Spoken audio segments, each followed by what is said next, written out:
नमस्कार मु आंसी आरुषि एलाउस तरफ आज गोटे छोट नाटक प्रस्तुत करने जाऊँगी। विषय माँ यशोदांकर विश्वरूप दर्शन। कान्हू कान्हू रे ए कान्हू ओहो ये पिला एठी खेलुला कुआडे चली गला।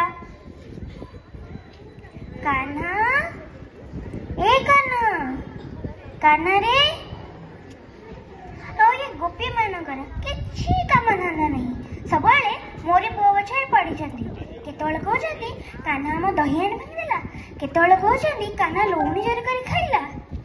आज गोटे नुआ अभियोग कान्हा माटी खाई ये डाहाणी मैंने मो पुओ पर नजर पकईदेवे।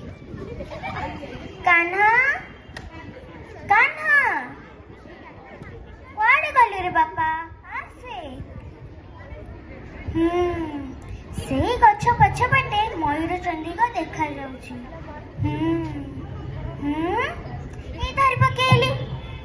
कान्हा सुनु माटी खाइछु कि ना से गोपी माने को मिछ कथा कहले आ करा आ मो कान्हा मो पुअर को हैला।